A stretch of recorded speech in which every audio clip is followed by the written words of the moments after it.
Now, Pittsburgh's best sports show is about to begin. Call us or tweet us. We got things to talk about on the Ireland Contracting Nightly Sports Call.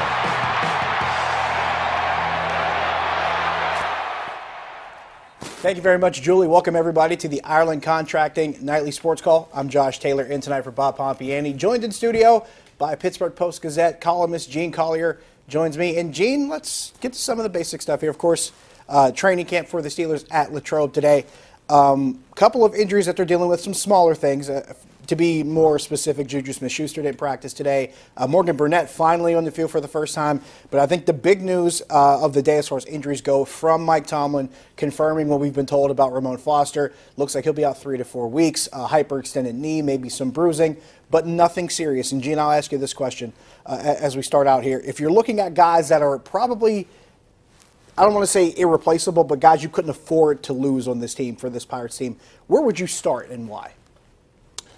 Well, Ramon Foster on the offensive line, veteran guy, really been through it all with the Steelers. I know Ben Roethlisberger thinks the world of him.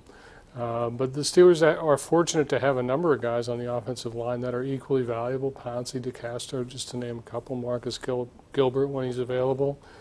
And Alejandro Villanueva in his first Pro Bowl. So, I mean, that's a tremendous offensive line. You don't like to see anybody go out of it. B.J. Finney's done a good job when Ramon Foster has been hurt before. That's really good news for the Steelers, though, if he's probably going to play in the opener. That's the way it sounds. I think the residual effect maybe is what you look at, because knowing that B.J. Finney would have to be the next guy to step in, he's already your backup guard. Mm-hmm. Your backup tackle, Gerald Hawkins, has already been lost with the knee injury. Right. So you're looking at Chooks Okorafor being the backup guy, the swing tackle. So if you tap into that with him being your swing tackle, him being a rookie, and then you have Finney starting, that really thins out the depth of the offensive line and kind of puts you in a tough situation, not only losing a starter, but maybe not even having a quality backup to maybe slip in there. So you have to look to somebody else maybe to join that group as far as backups go. So well, that sure, makes it's not ideal. When your depth is playing, then you have no depth, and that's a problem. That would be the at least the saying that you hear most often. Let's shift over on the defensive side of the ball. Actually, we had some. Tyler Matakevich spoke with the media today talking about his opportunity and his role and was pretty candid about what happened with him. He had the opportunity to fill in for Ryan Shazier, but in the same game Shazier leaves with his spinal injury, Matakevich injures his shoulder. Not really the same after that, but he says he's healthy, ready to step in. But as far as the inside linebacker position goes, no, a lot of people aren't really sold on the combination of Tyler Matakevich, Vince Williams, and John Bostic. But in terms of trying to find at least the combination that makes sense with this group, if you look at Tyler Matakevich going into his third season, is there anything that you look at and see maybe that there's some positives there that this might work with Matakevich?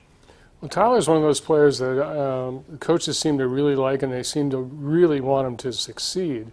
But as you mentioned, as soon as Shazier got hurt, he got hurt also. But he did have an opportunity, I think, later in the season. That was, I think, the first week in December. But by the time we got to first week in January, you know, I think he had a shot, and he could not outplay Sean Spence. So that remains a question mark, and that's why you're asking the question about inside linebacker play. Vince Williams is solid. I think Bostic is solid. They are not great. They're good players, not great players. Now, one thing we will add to that on the back end of that, we're talking about the secondary as well.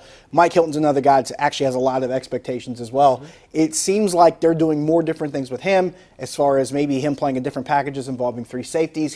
With him playing a safety position and maybe moving around. So they're clearly trying to get these guys to learn as much as possible and trying to take advantage of actual versatility in what these different guys can do, especially in the secondary. Yeah, I mean, they're trying a number of different combinations and a number of different philosophies, but it all goes to the question of, can you keep people from getting behind you, which they could not.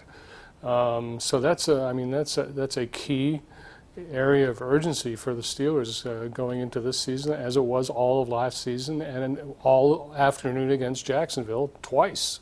So, yeah, that's a problem. What we will do is we will take a break here. When we come back, we will talk about the Pirates, because the trade deadline we're looking at what, maybe 36 hours, actually less than that, until we get to that point. If my math is correct, it might be wrong. It might be closer to 40, but still. Don't worry, I'm not counting the hours. Me neither, honestly. So we will do that when we come back. We will take your phone calls, 412-575-2600 on the Bordas & Bordas hotline. What we will also do is we will give a high five to a local golfer who shot a hole-in-one. Yeah. The Sizzling Shot, brought to you by Roos Chris at 6 PPG Place downtown, home of the Sizzling Steak, done right. And we have a new honoree for tonight, so we will do that as well. See you in a few moments. The Ireland Contracting Nightly Sports Call is brought to you by Ireland Contracting, Pittsburgh's #1 home exterior expert in roofing, siding, windows, and gutters.